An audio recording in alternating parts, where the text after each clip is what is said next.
This conference will now be recorded. अद्य सोमवासरः अथवा बुधवासरः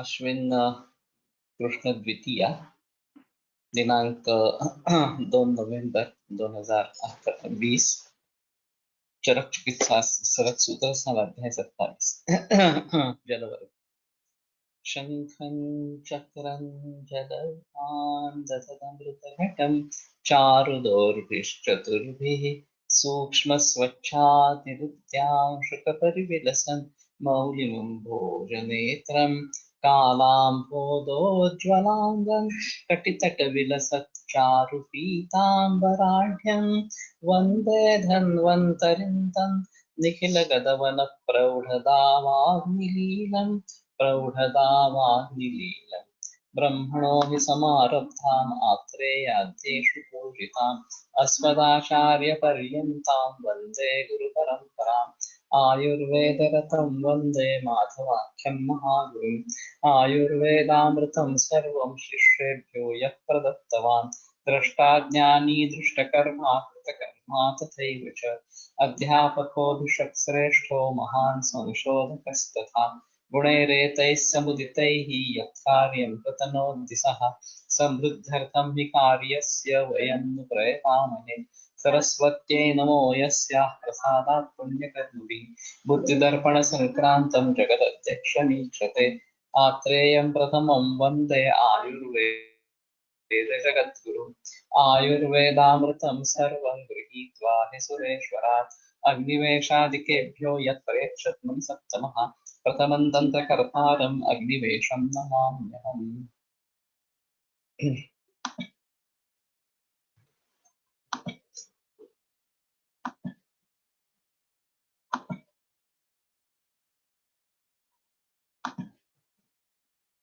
यदन्तरिक्षात् पततीन्द्रसृष्टं चोक्तैश्च पात्रैः परिगृह्यते वः तदैन्द्रमित्येव वदन्ति धीराः नरेन्द्रपेयं सलिलं प्रधानम्।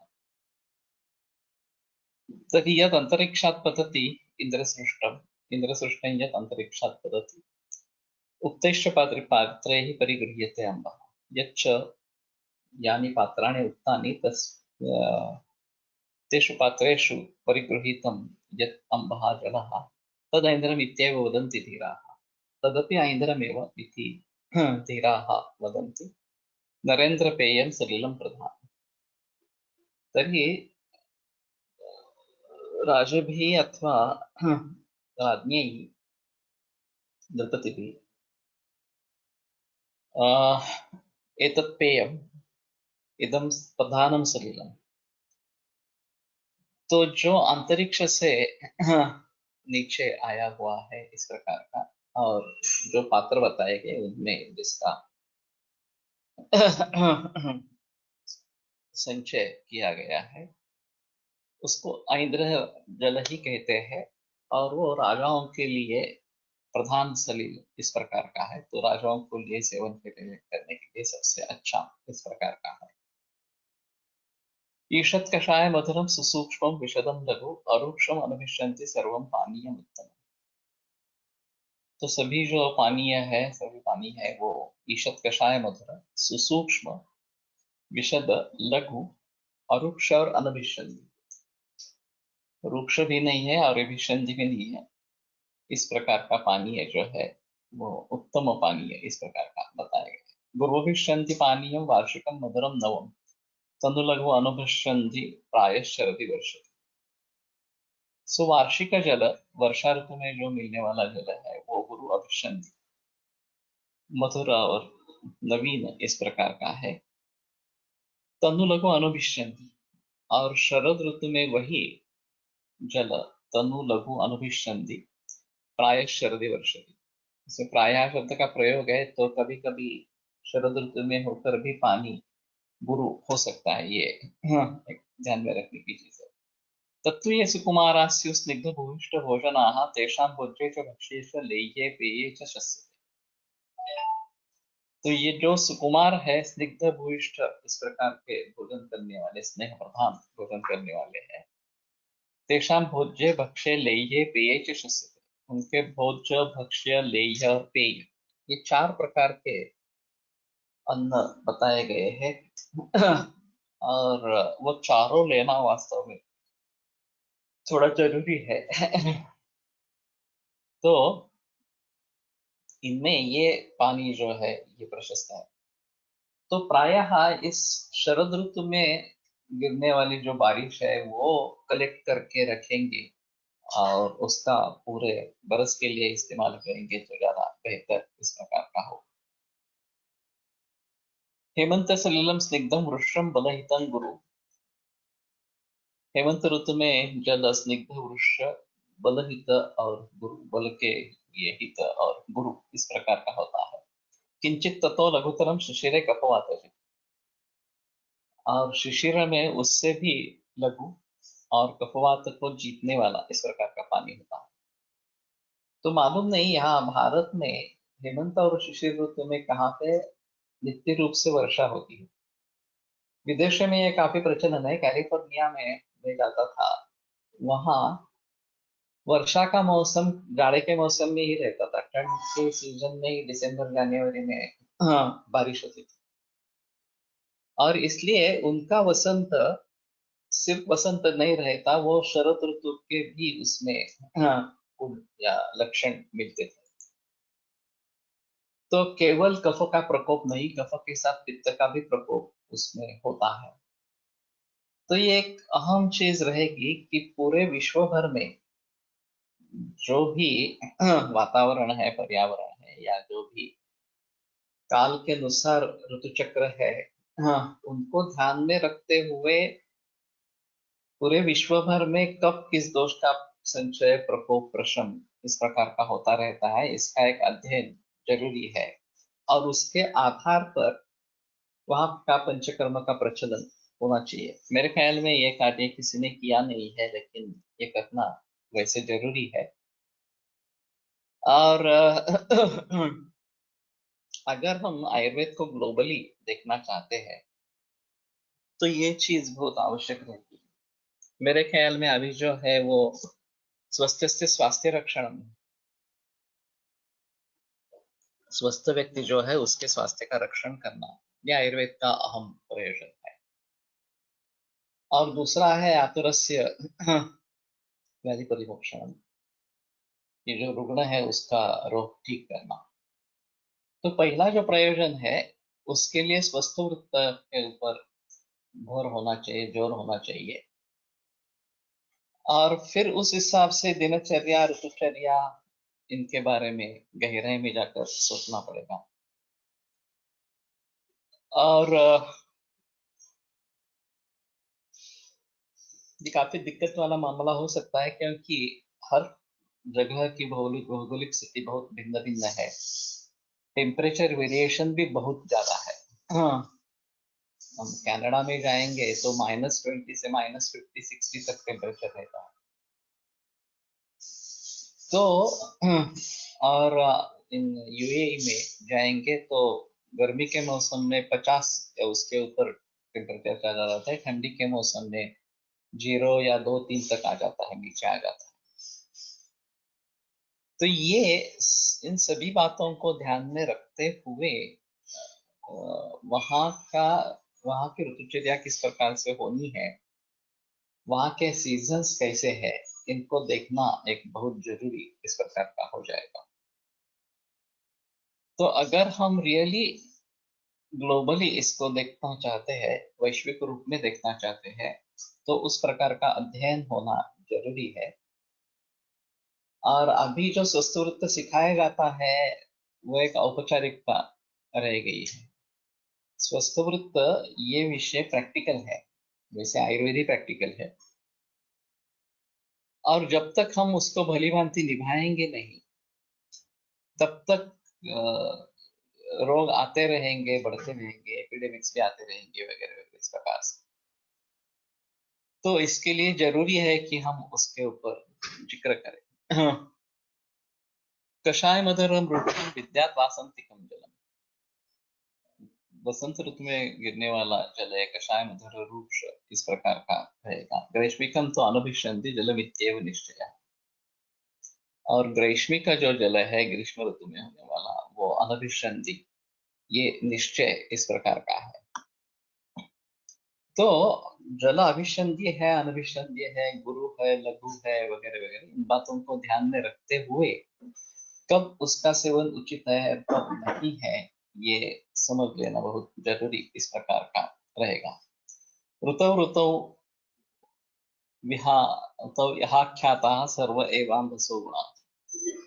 तो हर ऋतु में अब जल के जो गुण है वो यहाँ पे बताए गए। विभ्रांतेषु तु कालेषु यत्र यच्छन्ति तोयदाः सलिलं तत्तु दोषाय युज्यते नात्र संशयः। अगर विभ्रांत काल में मेघ वृष्टि करते हैं तो ये दोष के लिए कारण हो जाता है, उसके बारे में संदेह नहीं। अभी ये भी काफी प्रचलन में है। ठंडी के मौसम में पाउस वर्षा होती है, फरवरी मार्च में वर्षा होती है, वगैरह वगैरह इस प्रकार से। और फिर ये दिक्कत वाली बात बन जाती है। राजभी राजमात्रैश्च सुकुमारैश्च मानवैः सुगृहीता शरद्यापः प्रयोक्तव्या विशेषता।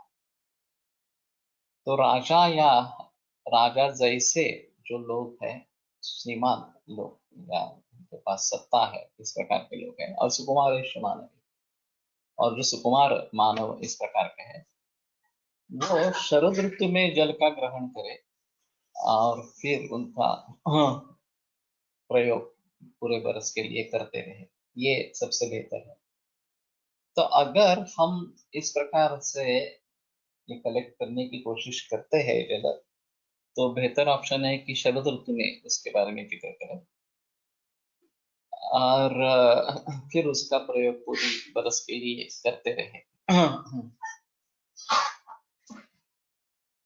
तो ये बात ध्यान में रखनी होगी कि कैसे वो हम संचय इस ऋतु में कर सकते हैं, उसके बारे में थोड़ा सोचना पड़ेगा।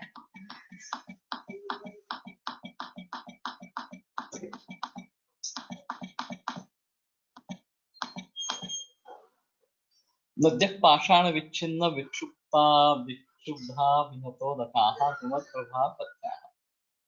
सो हिमालय से उत्पन्न होने वाली जो नदी है, पाषाण विच्छिन्न विक्षुब्धा विहतोदकाः, जो पत्थर के ऊपर टकरा कर विच्छिन्न होती है, जिसकी धारा विक्षुब्ध हो जाती है और अभिहत हो जाती है, उस प्रकार का जल ये पथ्य है। पुण्या देवर्षि सेविता, और ये पुण्य और देवर्षि सेवित, देव और ऋषि दोनों द्वारा सेवित इस प्रकार की ये नदी है। पाषाण सिकता वाहिन्यो विमलोदकाः, और जिनका पानी स्वच्छ है, पाषाण और सिकता, उसका वहन करने वाला इस प्रकार का है। मलय प्रभवायाश्च, और मलय प्रभव जो नदियां हैं, तासु जलम तासु अमृतोपमम्,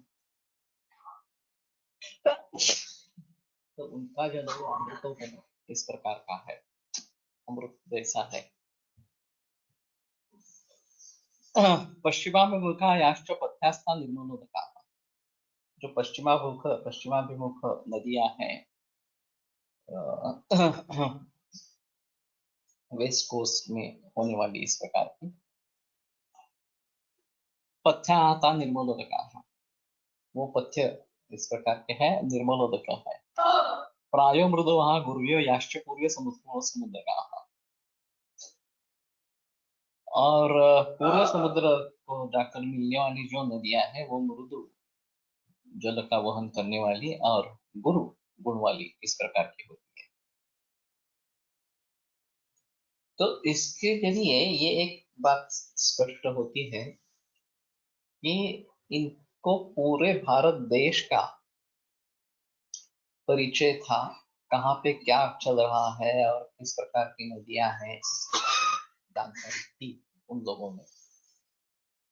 और जबकि वाहन आदि सुविधा उतनी अच्छी नहीं थी, ज्यादा से ज्यादा घुड़सवारी या फिर रथ, यही वाहन था शीघ्र गति से जाने के लिए, फिर भी उनको पूरे भारत भर के बारे में जानकारी थी। और भारतवर्ष उस समय तो काफी बड़ा था, अभी के जो अफगानिस्तान वगैरह जो देश हैं, वो भी भारत में ही शामिल इस प्रकार के थे। और भारतीय संस्कृति जावा सुमात्रा वगैरह इन बेटों पे भी फैली हुई। तो इतने बड़े देश का उस समय में ज्ञान होना, ये एक अहम चीज इस प्रकार की है। और हमें भी इसके बारे में पता नहीं है कि इतनी हमारी तरक्की उस जमाने में थी। तो ये हमारे लिए बहुत अच्छी इस प्रकार की बात है। हमें जिसका अभिमान इस प्रकार का होना चाहिए। और फिर उसके बारे में बहस कैसी होगी, क्या होगी, ऐसा थोड़ा सा देखना पड़ेगा। इतना ही है कि स्पष्ट रूप से जैसे यहाँ पे निर्देश है वैसे बाकी सभी ग्रंथों में निर्देश है या नहीं है, इसके बारे में थोड़ा देखना पड़ेगा। जैसे कि ये पृथ्वी जो है वो एक रेक्टेंगल जैसी या स्क्वायर जैसी है, ऐसा बहुत लोगों का मानना था, यहाँ भी और विदेशों में। क्योंकि हम देखते हैं कि ऐसा सीधे ही हम चलते रहते हैं, ऐसा कुछ राउंड शेप उसका नहीं है। लेकिन ग्रह गतियां जब बताई गई है, गुरु इस मार्ग से भ्रमण करता है, शुक्र इस मार्ग से भ्रमण करता है, वगैरह वगैरह इस प्रकार से। और वो तो काफी दूर है, लेकिन चंद्रमा तो हम देखते ही है, और उसको गोल इस प्रकार का है। या ऐसा नहीं है कि स्क्वायर वगैरह ऐसा कुछ आकार नहीं है, तो राउंड शेप इस प्रकार का है। तो सापेक्षतावाद जो बताया जाता है कि सूर्य स्थिर है और वो सभी ग्रह उसके इर्द गिर्द घूम रहे हैं, ये जो सिद्धांत आगे रखा गया, वो वास्तव में किसी भी सूज्ञ व्यक्ति के लिए होना जरूरी था। अगर ये गुरु वगैरह सभी ग्रहों का भ्रमण भ्रमण इस प्रकार का दिख रहा है, तो वास्तव में ये सभी सूर्य मालिका वगैरह हम कहते हैं, तो सूर्य स्थिर है और ये बाकी ग्रह भ्रमण करते हैं, और चंद्र हमारे इर्द गिर्द भी भ्रमण करता है, इस प्रकार का उपग्रह जिसको कहा जाता है। और चंद्र का आकार अगर गोल है, तो बाकी ग्रहों का भी आकार इसी प्रकार का होना जरूरी है। उसके बजाय गतिमत वो हो ही नहीं सकेगा। लेकिन ये जो लॉजिक है इसके पीछे, वो उतनी स्पष्ट रूप से हमारे यहाँ लिखा नहीं गया।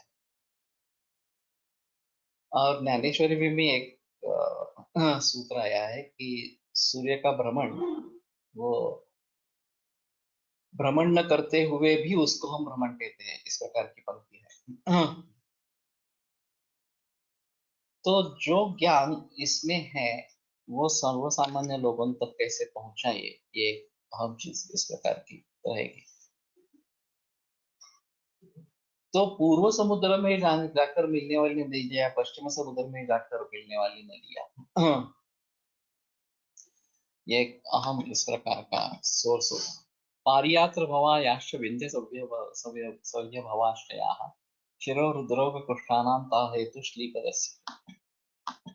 तो पारियात्र और वह्य विंध्य सह्य उद्भव जो नदियां हैं, वो शिरो रुद्र कुष्ठ और श्लीपद, इनका कारण इस प्रकार के हैं। तो इसमें एक अहम चीज ऐसी रहेगी कि पानी इस प्रकार से दूषित होकर इन रोगों का निर्माण करता है, तो उसके बारे में सजग रहना जरूरी है। और वहां पे इस प्रकार का सिद्ध जल लेने का कुछ प्रयोजन रहेगा। केरल में जाते हैं तो केरल में सभी जगह सुजल करके सिद्ध जल ही मिलता है, होटल्स में भी उबला हुआ गर्म पानी आता है। तो ये ट्रेडिशंस क्यों आए हैं, तो इसके बारे में थोड़ा सोचना पड़ेगा कि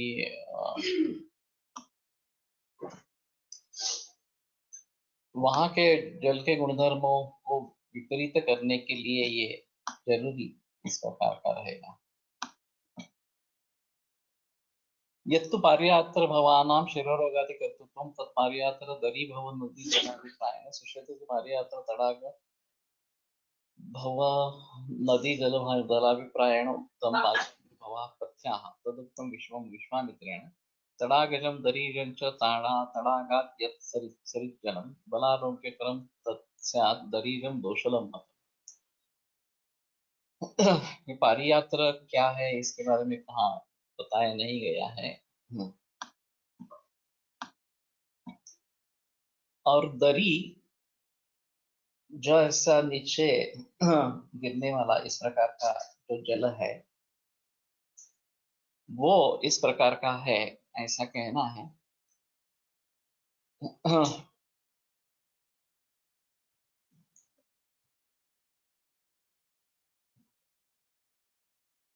पर्याय दरी भव नदी जलाभिप्रायण पारियात्र तडाग भव नदी जलाभिप्रायण उत्तम पारियात्र भवा पथ्याः।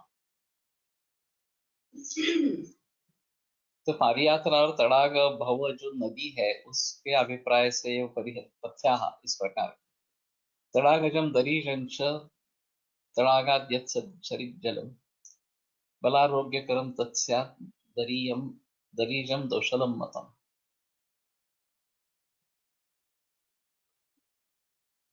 तो उसमें से अगर नदी बहने लगती है तो वो पथ्य होता है, और केवल दरी में स्थित इस प्रकार का जो है, हाँ, वो दोषल इस प्रकार का है। प्रायोग्रहणात् पूर्वक समुद्र गमने भी गांगम पथ्यम भवति किंवा यथोल्लक्षण हिमालय भवत्वादेव गांगम जलम पथ्यम पारियात्रादयाः पर्वताः स्वनाम प्रसिद्धाः। स्वनाम प्रसिद्ध पारियात्र पर्वत है, कहाँ है देखना चाहिए इसके बारे में। तो हमें इसके सभी के बारे में जानकारी होना एक जरूरी है, और उस जमाने में लोगों ने इसके गुणधर्मों के बारे में कैसे निश्चय किया, ये एक अहम चीज इस प्रकार की है। वसुधा कीटक सर्पाकु मलसंदूषितोदकाः वर्षा जल नवहा नद्यः सर्वदोष समीरणा। तो वसुधा, हाँ, ये जो पृथ्वी है, कीट सर्प आखू इन सभी के मल संदूषित उदका, इससे जिनका पानी संदूषित इस प्रकार का हो गया है। वर्षा जल वहा नद्यः, और वर्षा ऋतु में जो बहने वाला पानी है, सर्वदोष समीरणा, वो सभी दोषों को निर्माण करने वाली, प्रोत्साहन देने वाली इस प्रकार की है। वापी कूप तड़ागोत्स सरक प्रस्रवणादिषु, तड़ागोत्स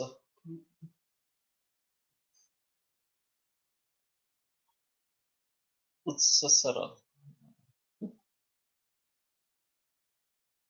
प्रस्रवणादिषु आनुपशैलधन्वानां गुणदोषैर्विभावये। तो वापी कूप,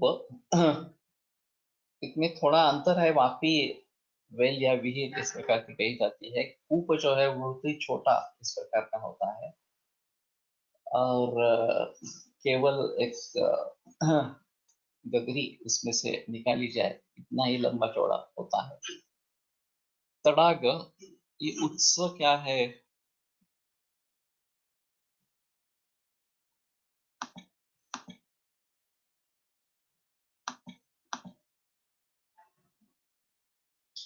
हाँ, मिसप्रिंट हो सकता है, लेकिन क्या मिसप्रिंट है?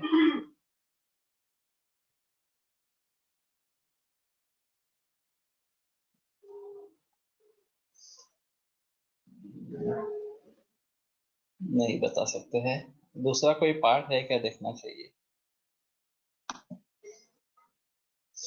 झरना, ये डिक्शनरी में देखा क्या? क्योंकि मैंने ये शब्द पहली बार सुना इन हिंदी टीका।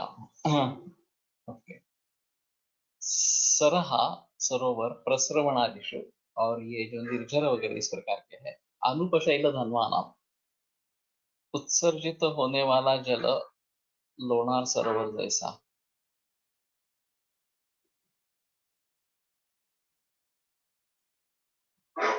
ठीक है, लेकिन लोणार सरोवर ज्वालामुखी से बना इस प्रकार का है।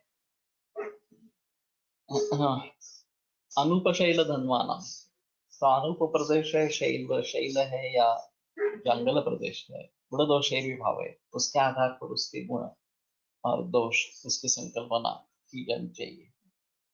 पिच्छिलं कृमिणं क्लिन्नं पर्णशैवालकर्दमैः विवर्णं विरसं सान्द्रं दुर्गन्धं न हितं जले। इसलिए उत्सर्जित से बना। हाँ ठीक है।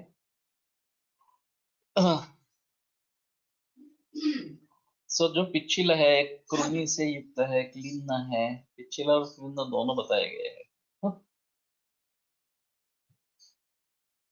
पर्णशैवाल कर्दम, पर्णशैवाल और कर्दम इसके जरिए विवर्णम विरसम सांद्रम दुर्गंधम जलम न हितम, इस प्रकार का जो जल है वो हित नहीं है। विश्रम त्रिदोषम लवणम अम्बुयत वरुणालयम इत्यम्बुवर्ग प्रोक्तोयम अष्टमः सुविनिश्चितः। विश्रम त्रिदोषम लवणम अम्बुयत वरुणालयम,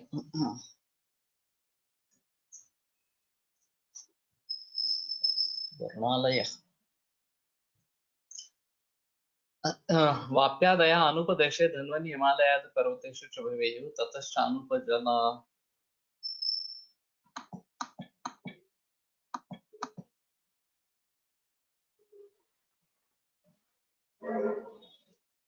पश्चिमामुख नदी जल, पूर्वाभिमुख नदी जल, अनुपजल ख धन्व जल, अपवेत अपजल पर्वत जल गुणाश्च उक्ताः एकत्वेन तद्गुणातिदेशो वाप्यादिषु बोद्धव्यः। अनुपदेशे यद्वारि गुरुतश्लेष्मवर्धनम् विपरीतमतो मुख्यं जाङ्गलं लघुचोच्यते। सुषुप्तेऽपि वाप्यादीनां पृथगेव गुणाः उक्ताः स इह कूपादीनां सक्षारत्वादिः प्रत्यक्षदृष्टो ग्रन्थविस्तरभयान्नोक्तः इति मन्तव्यम्। वापि इष्टकादिबद्धतीर्था दीर्घिका कूपः प्रसिद्धः, दीर्घिका कूपः प्रसिद्धः।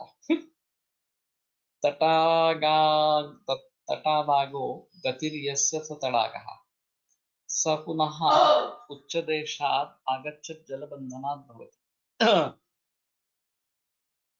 So this is dam. अन्ये तु पुष्करिणीं तडागमाहुः। उत्साह, it is उत्साह, निम्नाद् उत्तिष्ठ जलस्थानम्। सो गर्त है उसमें से ऊपर आया हुआ इस प्रकार का पानी का स्थान। सरो दिव्य खातम पुरुष व्यापारम विना, तो सर जो है वो दिव्य खात है पुरुष व्यापारम विना। ये काय थे सप्तपाल ना,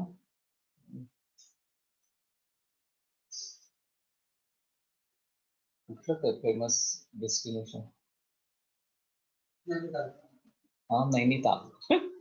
नैनीताल जो है पर्यटन का क्षेत्र है। हाँ, और उसमें सप्तताल इस प्रकार के जो नेचुरल इस प्रकार के हैं, और दो बड़े ताल है और बाकी छोटे छोटे ताल इस प्रकार के हैं नैनीताल। तो ये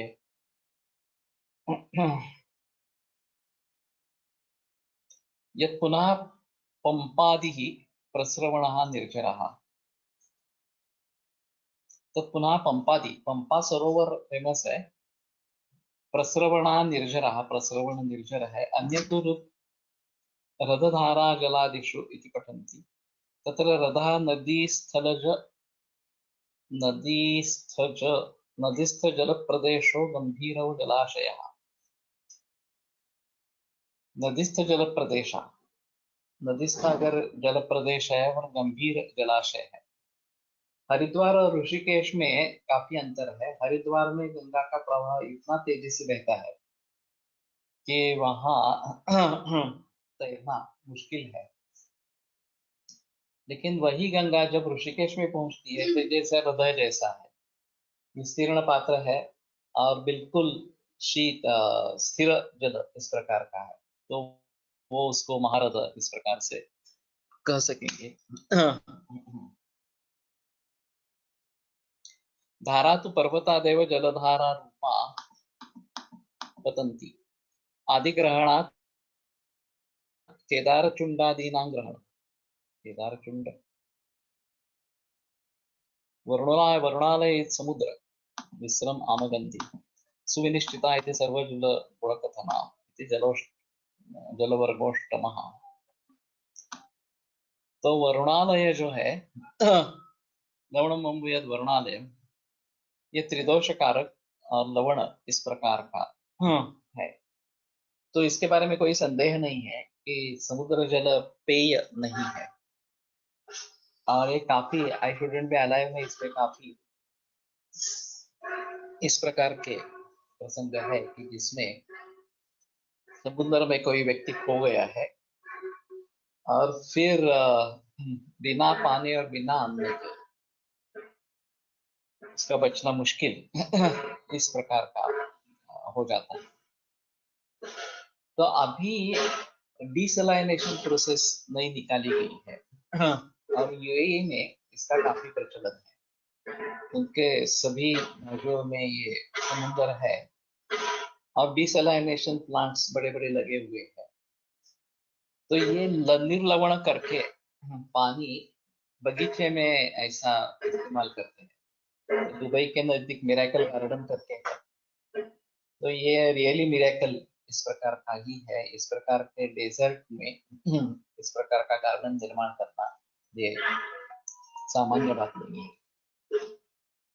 तो ये डिसलाइनेशन करके पानी फिर सभी जगह लेके गए हैं और उसके जरिए इस्तेमाल में जो बाकी पानी आता है उसकी पर्याप्ति हो जाती है। पीने के लिए पानी सभी यूएई में बाहर से ही आता है। तो ये बॉटल वाटर इस प्रकार का ही रहेगा, सिर्फ बाथरूम में वगैरह इस्तेमाल करने के लिए ये डिसैलिनेटेड वाटर इस प्रकार का प्रयोग में लाते हैं।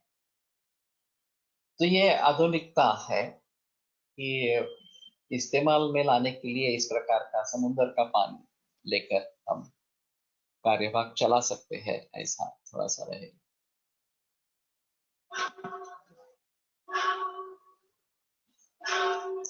अथ गोरसवर्गः स्वादुशीतं मृदुस्निग्धं बहलं श्लक्ष्णपिच्छलं गुरुमन्दं वसन्नं च गभ्यं दशगुणं तया। तो गोक्षीर 10 गुणों वाला इस प्रकार का है।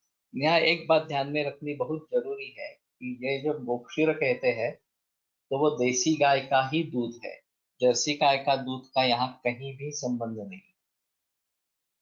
तो ये बात पक्की ध्यान में रखनी है कि ये सब देसी गाय के दूध के ही गुणधर्म है। जर्सी गाय के दूध के बारे में सोचना काफी मुश्किल इस प्रकार का है, लेकिन वो डेविड इन द मिल्क के जो डॉक्टर वुडफोर्ड की किताब है, अमेजन पे अवेलेबल है, उसमें इसके बारे में काफी बहस की गई है। और वो जर्सी गाय का दूध कैंसर, ऑटिज्म और डायबिटीज टाइप 1 इसका कारण है, ये वहां पे उन्होंने सिद्ध करके दिखाया। स्वादु शीत मृदु स्निग्ध बहल श्लक्ष्ण पिच्छल गुरु मंद प्रसन्न, ये 10 गुण तो गाय के दूध के बताए गए हैं। तो देवं गुण में वो जहाँ सामान्य और ओज के भी यही गुण है और इसलिए वो ओज का वर्धन करता है। ये एक अहम चीज इस प्रकार की है कि ओजस तेजो धातु नाम शुक्रांता नाम परम स्मृतम। ओज जो है वो सभी शुक्रांत धातुओं का तेज इस प्रकार का है, सार है उसका। तो दूध डायरेक्टली उस ओज को बढ़ा देता है क्योंकि दूध के गुण और ओज के गुण समान इस प्रकार के हैं। और वैसे ओजो वृद्धो भी देह से तुष्टि पुष्टि बलोदय, ओज बढ़ने पर तुष्टि पुष्टि बल ये बढ़ जाते हैं इस प्रकार से। तो मानसिक असमाधान, तुष्टि, ये जो बताया जाता है कि किसी भी तरीके से समाधान नहीं है, सेटिस्फेक्शन नहीं है, वो अगर पाना है तो ओज की वृद्धि होना जरूरी है। या वास्तव में हमारे जीवन में ऐसी घटनाएं हो कि जिससे हमें समाधान इस प्रकार का होगा। और बहुत छोटे छोटे जितों को लेकर असमाधान की भावना रहती है और उसके लिए एक मन को शिक्षा देने की ही जरूरत है। और इसमें ऐसा रहता है कि निगेटिवली सोचने के बजाय पॉजिटिवली सोचे। क्या बुरा हुआ है या जिससे मुझे दुख हो रहा है, उसके बावजूद उसमें सुख देने वाले भी भाव रहते हैं, तो मैं उनके ऊपर ज्यादा ध्यान दूं तो मैं सुखी हो जाऊंगा।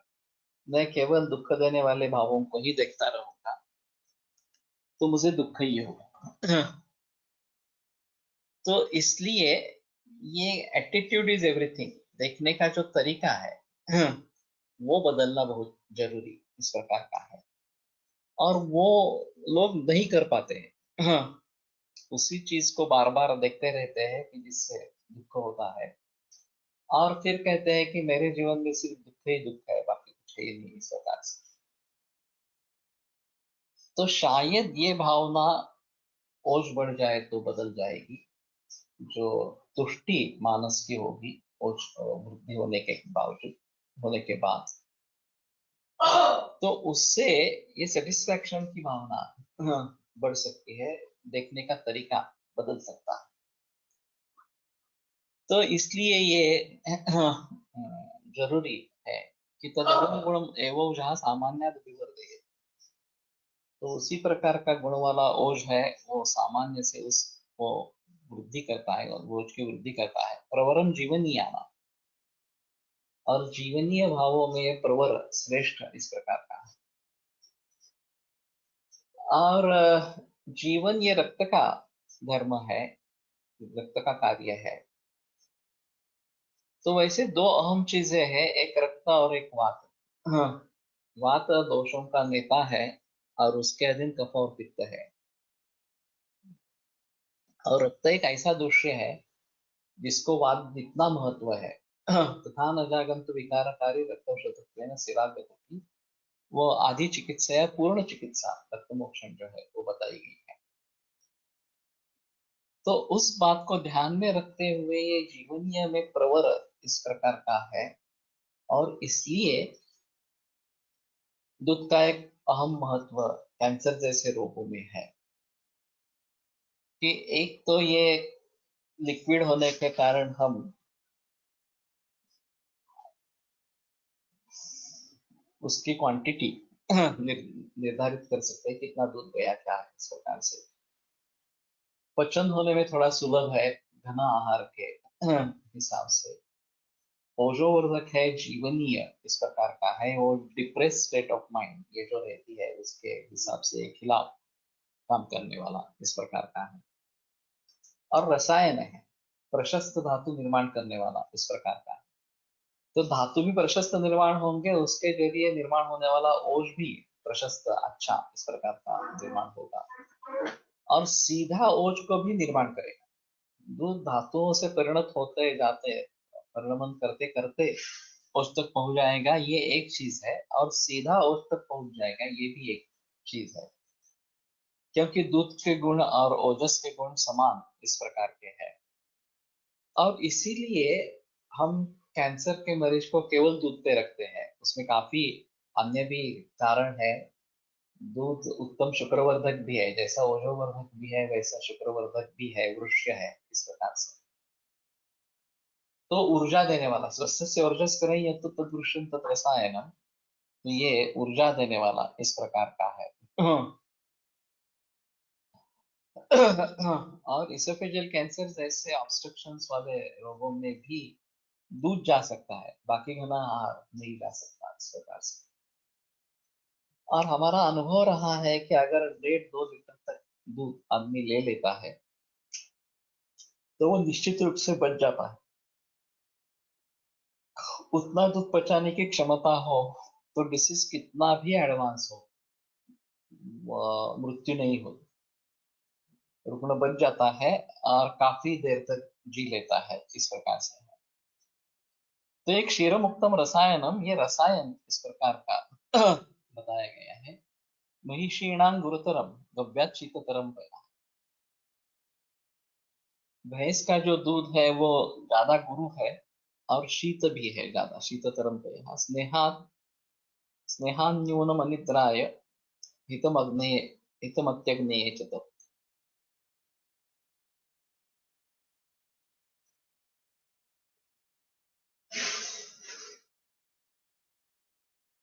स्नेह अन्यून इस प्रकार का एक चित्र रहेगा, स्नेह जिसमें कम नहीं है। और अनिद्राय हितम, अत्यग्नि, अनिद्रा और अत्यग्नि इन दोनों के लिए हितकारक इस प्रकार का है। तो अभी भैंस के दूध का प्रचलन काफी भारत में ज्यादा है और विदेश में सिर्फ गायें हैं, और अभी वो जर्सी गाय हो गई है इस प्रकार से। तो कैंसर का फैल जाने का एक महत्वपूर्ण कारण जर्सी गाय इस प्रकार की है। ऑटिज्म भी फैलने का एक महत्वपूर्ण कारण जर्सी गाय इस प्रकार की है। और जितना जल्दी हम इसमें से जग जाएंगे और फिर से देसी गाय का पालन करना आरंभ करेंगे, उतना समाज बच जाएगा नहीं तो अभी ये बड़े पैमाने पर कैंसर से मौत हो रही है, और मिजरेबल डेथ इस प्रकार की है। तो इससे बच निकलना बहुत जरूरी है। तो अगर देसी गाय का दूध नहीं मिलता है तो ही भैंस का लेवे, लेकिन देसी गाय के दूध के लिए जिक्र करें। और वैसे भी खेती के लिए भी देसी गाय का दूध बहुत अच्छा है, देसी गाय बहुत अच्छी है। Buffalo milk can't be sheath. Buffalo herself is so ushno that sits in muddy water to cool herself, unlike desi cow. लेकिन ऐसा है ना, ग्रंथों में जो लिखा है उसको हम टाल नहीं सकते, उसके विरोध में नहीं जा सकते। ये पॉसिबल होगा कि वो मड में बैठती है और ज्यादा उष्णता महसूस करती है, लेकिन ग्रंथों के अनुसार अगर शीततरम पया ऐसा बताया गया है कि वो ज्यादा शीत है, ठंडा है, तो उसको मान लेना चाहिए। हम मूल ग्रंथों के विपरीत नहीं समझ सकते हैं तो हमारे समझने में कोई गलती है, ऐसा समझ लेना है। और अगर फिर भी ऐसा होता है कि नहीं, ये अभी का भैंस का दूध ये गर्म है, ठंडा नहीं है, किसी तरीके से हम उसको समझ लेंगे, तो शायद समझ लेना कि ये भैंसों में जो संकर आया है उसके जरिए हुआ हो। मूल हमारे जहाँ जो भैंसे हैं उनका दूध तो ये शीततर इस प्रकार का ही होना चाहिए। और इसमें अननेचुरल प्रैक्टिसेस बिल्कुल नहीं थी। ये अभी पिछले 50 वर्षों में फार्मिंग ये बड़ी इंडस्ट्री हो गई और फिर उनके लिए अलग अलग खाना वगैरह वगैरह ये सब चीजें प्रचलन में आई। विदेशों में उसको मांसाहार खिलाने भी की कोशिश हुई, मैड काउज ये डिसीज उससे उत्पन्न हुआ। बाद में ये प्रैक्टिस बंद हो गई शायद, लेकिन जो अनैसर्गिक इस प्रकार का खाना है वो उनको इस प्रकार से देना ये बिल्कुल गलत इस प्रकार की बात है। तो इसमें जो संकर हुए हैं वो थोड़ा देखना पड़ेगा, लेकिन जर्सी गाय के बारे में जो बताया जाता है कि सुअर और गाय ऐसा संकर किया गया, तो ये सबसे अहम चीज है कि जर्सी गाय का दूध इतना बेकार, इतना रोगप्रदक क्यों है, उसके बारे में सोचना जरूर रहेगा। अगर दो जातियों के भैंसों का संकर हुआ तो एक मान रख सकते हैं इस प्रकार से, लेकिन अगर दूसरे किसी पशु का भैंस के साथ संकर करेंगे तो प्रॉब्लेम होगा। ऑक्सिटोसिन इंजेक्शन चा भरपूर वापर केला जातो दूध आणण्यासाठी, ये तो सही है और ये अननेचुरल, पूरा अननेचुरल इस प्रकार का, तो उसके बारे में भी सोचना जरूरी हो जाएगा और अभी महाराष्ट्र में खिला ज्यादा प्रचलन में है और उसका दूध बहुत ही कम हो गया, इसलिए उसका संकरीकरण किया गया लेकिन मूल रूप से दूध कम हुआ क्यों, ये सोचने की जरूरत है। तो बछड़ों का दूध इन्होंने रोक दिया और वो बेचना शुरू कर दिया, बछड़े अशक्त इस प्रकार के रह गए और फिर आने वाली पीढ़ियां दुर्बल इस प्रकार के हो गए, दूध कम होता गया, ये वास्तव है। तो बछड़ों को फिर से जितना दूध चाहिए उतना अगर खिलाएंगे तो अच्छी गायें निर्माण होगी, उनका दूध बढ़ेगा, चौथी पांचवी पीढ़ी में ये होगा, ऐसा लोगों का कहना है इसके बारे में। और इसलिए गीर गाय का प्रचलन बढ़ गया क्योंकि वो वैसे भी 8 से 10 लीटर तक दूध देती है। तो इसलिए अगर दूध के लिए करेंगे तो ज्यादा अच्छा है। साय काढून घेतले तर ते अनिद्रा आणि अति अग्नियात उपयुक्त आहे, नहीं बता सकते। ये जो गुणधर्म है वो दूध के ही गुणधर्म है और धारोष्ण दूध के रहेंगे ज्यादातर।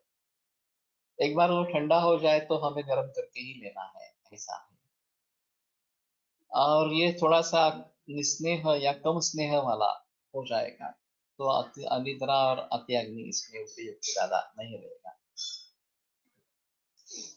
तो उसके बारे में थोड़ा सोचना पड़ेगा कि अगर दूध ज्यादा मात्रा में निर्माण होता रहता है तो उसको किस प्रकार से कन्वर्ट करें, उसको ये प्रिजर्व कैसे करें, क्योंकि ये बड़ी समस्या है। स्नेहान्यून है, स्नेह अन्यून, इसमें स्नेह कम नहीं है। अभी जो है वो बताते हैं कि देसी गाय के दूध में प्रोटीन ज्यादा है और भैंस के दूध में फैट ज्यादा है। 7-8 तक फैट चला जाता है भैंस के दूध में, और गाय के दूध में 3-4-5, ज्यादा से ज्यादा 5, उतना ही फैट रहता है। और वो निर्भर करता है तुम किस प्रकार का खाना उसको खिलाते हो, उसके आधार पर दूध की क्वालिटी कैसे रहेगी। ये विषय रहेगा। अभी हम कोकण में काफी इसके बारे में प्रयास कर रहे हैं, और गाय का खाना अच्छा कैसा हो इसके ऊपर ध्यान दे देंगे। तो काफी घास अभी निर्माण किए गए हैं, लसूण घास या और भी कुछ घास है, या शेवरी का वृक्ष बताया गया है, जिसके पत्ते खाए जाते हैं। शिगरू का भी इस प्रकार का किया जा सकता है। और शतावरी है। तो मैं सोच रहा हूँ शतावरी ज्यादा पैमाने पर हम प्रयोग करेंगे। शतावरी का हमारे भी काम में आएगी। पहले जमाने में मैं लोनावाला से शतावरी लाता था तो स्वरस निकाल के कल्प करता था, वो सबसे बेहतर तरीका है। अभी ये सूखी शतावरी लाकर फिर पानी में भिगो देना, वो बीच वाला जो पीला नाल होता है वो निकाल देना, और फिर उसका काढ़ा बना के कल्प बनाना, ऐसा प्रचलन ज्यादा है। वो भी ठीक है।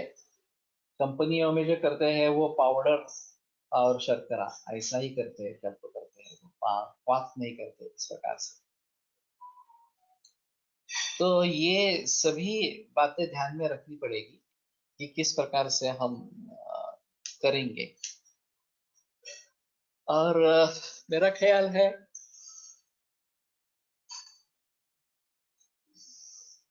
कि शतावरी या अन्य इस प्रकार के द्रव्यों का प्रयोग करेंगे तो दूध भी बढ़ेगा, और शतावरी वैसे भी मेथी है, दूध मेथ्य है ही, तो ये प्रॉपर्टीज बढ़ जाएगी इस प्रकार से। तो और स्तन्य जनन है शतावरी, वो इस प्रकार का शतावरी जिसको पिलाई गई है उस गाय का दूध ज्यादा स्तन्य जनन इस प्रकार का।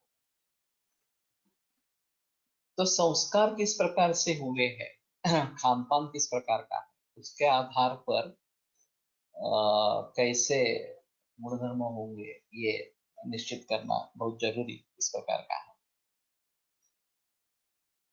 स्नेहान्यूनम अनिताय हितमत्यग्नये च तत् रूक्षोष्णं क्षीरमुष्ट्रीणाम् ईषत्सलवणं लघु शस्त्रं वातकफानाः कविशोकोदराशसा।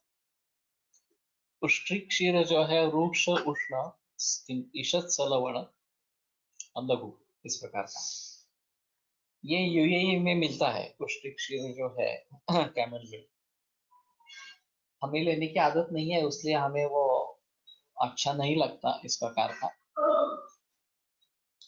लेकिन ये रूक्ष और उष्ण शतावरी चूर्ण गुरु असेल ना शतावरी कल्पापेक्षा डेफिनेटली। तो शतावरी चूर्ण तो गुरु है, तो इस प्रकार के चूर्ण का प्रयोग करके जो कल्प बनाया जाएगा वो अलग चीज रहेगी। राजकोट मध्ये एक जण आहे गोपालन करणारा, तो दुभत्या देशी गायींना रोज शतावरी खायला देतो। ये काफी प्रचलन होगा एक्चुअली इसका। हमारे पास सुविधा होनी चाहिए। तो मैं सोच रहा हूँ कि इस प्रकार से करने का। और अगर बंध होते हैं हम खेती का कोई टुकड़ा, इसमें ये तिल लगाएंगे, इसमें ये नाचनी लगाएंगे, और उसमें बंध हो गए उसको सीमित करने वाले, तो शायद उस बंध पर शतावरी लगा सकते हैं, तो मूलियां निकालना आसान इस प्रकार का रहेगा। और वैसे शतावरी अंकुर ये त्याचे तूप 250 रुपये किलोने विकले जाते। वैसे भी 2,500 रुपया किलो, ये तो आम रेट है देसी गाय के दूध घी का। 3,000 4,000 पर भाव पर भी बिकने वाले लोग हैं। तो ये बात ध्यान में रखनी होनी चाहिए। और अभी ये लोग सभी क्या कर रहे हैं कि केवल घी से ही जो मुनाफा कमाना है वो कमाना चाहते हैं। Arjun also told to give in रसायन अध्याय आई थिंक। माशपर्ण घृता धेनु ये आया है बाजी करना अध्याय। और ये ग्रंथों में, हमारे ही ग्रंथों में निर्देश है। अर्जुन के बारे में मुझे याद नहीं है अभी ऐसा कुछ रेफरेंस, लेकिन माशपर्णी हम लगा सकते हैं। और जैसे शेवरी या शिगरू के बारे में बताया, उसी प्रकार उसके पत्तों का अगर प्रयोग करेंगे आम्बोल में, खाना खिलाना है गाय को, उसमें करेंगे तो वाजीकरण हो जाएगा। तो उस दृष्टि से थोड़ा अध्ययन करना पड़ेगा, और जो प्रचलन में नहीं है वो थोड़ा प्रचलन में लाने के लिए कोशिश करनी पड़ेगी। अभी मेरे हाथ में फार्म है, गायें हैं, और मैं जरूर इसके बारे में प्रयोग कर सकता हूँ, इसमें कोई संदेह नहीं। तो मैं देखूंगा। तस्मात् स्नेहान्यूनम इति पाठः तेन स्नेहाधिकम इत्यर्थः किंवा स्नेहान्यूनम इति स्नेहपूर्णम इत्यर्थः। स्नेह अन्यून, स्नेह जिसमें कम नहीं है, या स्नेहाधिक इस प्रकार का है। और ये वास्तव में हमारा सभी का अनुभव है कि भैंस का जो दूध है उसमें फैट ज्यादा है, स्नेह ज्यादा इस प्रकार का है। तो रूक्ष वातल जो है इनके लिए अच्छा है भैंस का दूध। अगर ज्यादा दूध उत्पादन होता है तो क्या करेंगे, ये एक अहम सवाल इस प्रकार का है। अभी फिलहाल माशपर्ण इक्षु अर्जुन से पान असे आले आहे अध्याय में। ओके, के बारे में भी सोच सकते हैं। इक्षु थोड़ा लगाकर उसका प्रयोग करेंगे खाने में देने के लिए। एक पनस का भी हो सकता है, ऐसा है क्योंकि यह ग्रीष्म ऋतु में ही आता है। और उसमें से पनस निकालने के बाद जो शेष रह जाता है वो टुकड़े करके गायों को खिला सकते हैं, ऐसा है। और ये कोकण में होने वाली चीज है, पनस जो है वो जैकफ्रूट।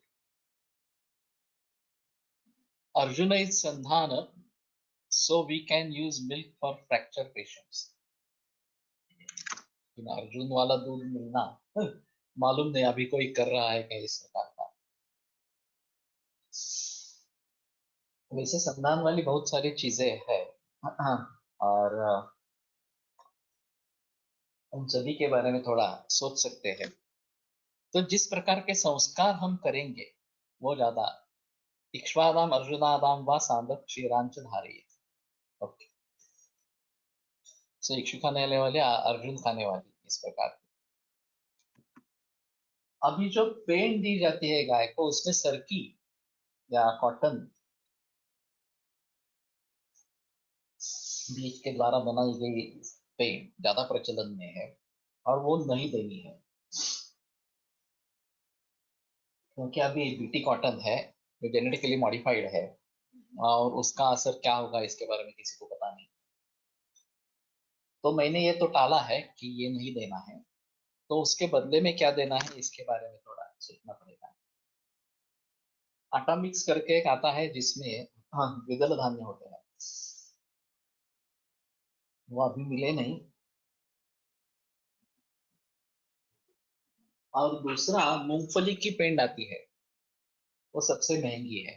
ये 3500 रुपये, 35 रुपए किलो सर की है, और वो 55 रुपए किलो इस प्रकार की। तो फिर भी मैंने जिक्र किया कि हम मूंगफली का ही करेंगे प्रयोग। अभी मैं सोच रहा हूँ कि तिल लगाएंगे, और तिल से तेल मिलेगा और जो पेंड रहेगी वो गाय के लिए जाएगी और पूरी ऑर्गेनिक इस प्रकार की ही रहेगी। तो हमारे गायों के लिए तो ये अच्छा है। और वैसे तिल काफी आसान है लगाने के लिए और उत्पन्न तिल पेंड पण देतात, वही वही मैं बता रहा हूँ। सरकीमुळे फॅट कंटेंट वाढतो असं म्हणतात। अगर देसी बीज है सरकी कॉटन का, तो मुझे कोई ऐतराज नहीं है उसमें देने में। अभी जो ये बीटी कॉटन आया है वो बिल्कुल गलत है देना। तो अगर पारंपरिक रूप से